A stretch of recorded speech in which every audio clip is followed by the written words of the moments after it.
मेरा लास्ट वाला टॉपिक हमने पढ़ा था लॉ ऑफ कंजर्वेशन मोमेंटम। आज हमने जो डिस्कस करना है वो है फ्रिक्शन। फ्रिक्शन क्या चीज़ होती है बेटा? फ्रिक्शन एक फोर्स होती है जो आपके मोशन के खिलाफ मुजामत करती है। जैसे हम इसे डेफिनेशन करते हैं, the force that opposes the motion of a moving object is called friction. अब फ्रिक्शन क्या काम करती है? फ्रिक्शन हेल्पफुल भी होती है, फ्रिक्शन आपके लिए नुकसानदेह भी होती है, इसके एडवांटेजेस भी हैं, इसके डिसएडवांटेज भी हैं।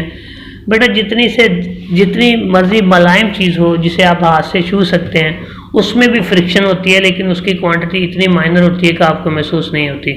अब फ्रिक्शन प्रोड्यूस की ऐसे होती है, मतलब मुख्तलिफ बॉडीज़ के दरमियान फ्रिक्शन की वैल्यू मुख्तलिफ हो सकती है। अब अगर हम देखें तो friction depends upon the nature of surface of two sliding bodies.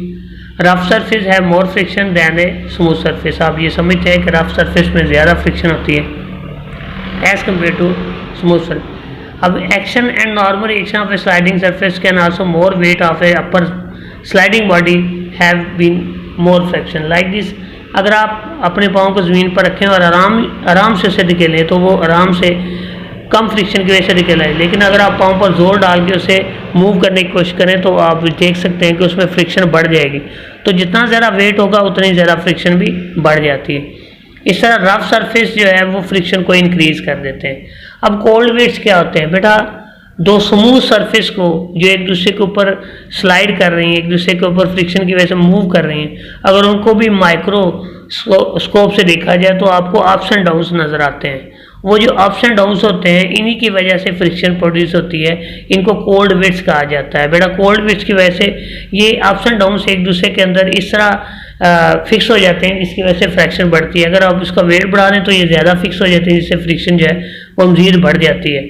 अब आता है इसकी लिमिटिंग फ्रिक्शन की तरफ। बेटा लिमिटिंग फ्रिक्शन क्या होती है? बेटा एक होती है लिमिटिंग फ्रिक्शन, एक होती है रोलिंग फ्रिक्शन, एक होती है स्लाइडिंग फ्रिक्शन। अगर किसी चीज़ के ऊपर रख के घसीटा जाए तो वो स्लाइडिंग फ्रिक्शन होगी। किसी चीज़ को एक दूसरे के ऊपर रोल किया जाए उसे रोलिंग फ्रिक्शन कहते हैं। अब लिमिटिंग फ्रिक्शन क्या होता है बेटा? अगर एक ब्लॉक है उसको आप फोर्स लगाते हैं वो हिलता नहीं है तो इसका मतलब उसकी फ्रिक्शन भी बढ़ रही है। जैसे जैसे आप फोर्स लगा रहे हैं फ्रिक्शन बढ़ती है। लेकिन एक ऐसी पोजीशन आती है कि जब आप फोर्स लगाते हैं वो ब्लॉक मूव करना शुरू हो जाता है। तो इसका मतलब हम लिमिटिंग फ्रिक्शन की डेफिनेशन इस तरह कर सकते हैं कि limiting friction is the friction just before the movement of a body. किसी बॉडी के मोशन से पहले तक जितनी फ्रिक्शन होती है वो उसकी लिमिटिंग फ्रिक्शन होती है। हम इसे ये भी कह सकते हैं कि फ्रिक्शन की एक हद जो है वो लिमिटिंग फ्रिक्शन कहलाती है। अब अगर हम फ्रिक्शन और रेजिस्टेंस की बात की जाए तो फ्रिक्शन जो आर है, आर हमारा नॉर्मल रिएक्शन है। नॉर्मल रिएक्शन क्या है? जितनी फोर्स लगाते हैं उतनी मज़ामत बढ़ती जाती है, लेकिन एक ऐसी पॉइंट आता है जिसमें हम फोर्स लगा कर उस बॉडी को मोशन में ले आते हैं तो हम लिमिटिंग फ्रिक्शन को ओवरकम कर देते हैं। तो फोर्स और लिमिटिंग फ्रिक्शन के दरमियान जो रिलेशन होता है वो डायरेक्टली प्रोपोर्शनल होता है, क्योंकि जैसे जैसे हम फोर्स लगाते जाएँ बढ़ाते जाएँ वैसे वैसे लिमिटिंग फ्रिक्शन भी बढ़ती रहती है। अब बात आती है F S is directly proportional to R.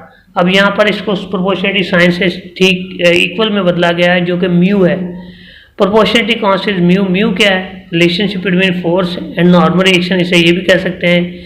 अब ये कोफिशिएंट है जिसे कोफिशिएंट ऑफ लिमिटिंग फ्रिक्शन कहा जाता है। इसकी डिपेंडेंस नेचर ऑफ सरफेस पर डिपेंड करती है और इसकी वैल्यू जो है वो मुख्तलिफ होती है। अगर टायर्स और रोड्स के दरमियान, ड्राई रोड्स के दरमियान की वैल्यू देखी जाए तो वो 1 होती है। तो रोलिंग फ्रिक्शन जैसे कि मैं पहले बता चुका हूँ, अगर स्लाइडिंग फ्रिक्शन को बॉल बेरिंग्स के इस्तेमाल से या फिर किसी रोटेटिंग वाली बॉडीज़ में कन्वर्ट करके इसे गोल बना दिया जाए तो ये रोलिंग फ्रिक्शन होती है। स्लाइडिंग फ्रिक्शन से रोलिंग फ्रिक्शन 100 टाइम्स कम होती है।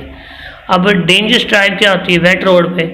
अब ये देखें कि what is the dangerous to drive on the wet road. Wet road यानी कि गीले रोड पर ड्राइव करना। आप देखें जब आप बारिश के मौसम में ड्राइव कर रहे होते हैं बाइक या गाड़ी तो आप गीले रोड पे स्लो चलाते हैं। इसकी वजह क्या होती है? क्योंकि रोड और टायर के में जो फ्रिक्शन की वैल्यू होती है वो कम हो जाती है। कम होने से आपको टर्न लेने में प्रॉब्लम आती है। अगर आप तेज़ स्पीड से चलाएंगे तो फ्रिक्शन कम होने की वजह से आपके एक्सीडेंट के चांसेस ज़्यादा होते हैं और स्लाइडिंग होना शुरू हो जाती है। अब स्लाइडिंग कैसे? जब आप गीले वेट रोड पे तेज़ी के साथ चलाएंगे और आप ब्रेक्स का इस्तेमाल करेंगे तो गाड़ी एक जगह लेस फ्रिक्शन होने की वजह से रुकने की बजाय स्लाइडिंग शो करना शुरू होती है।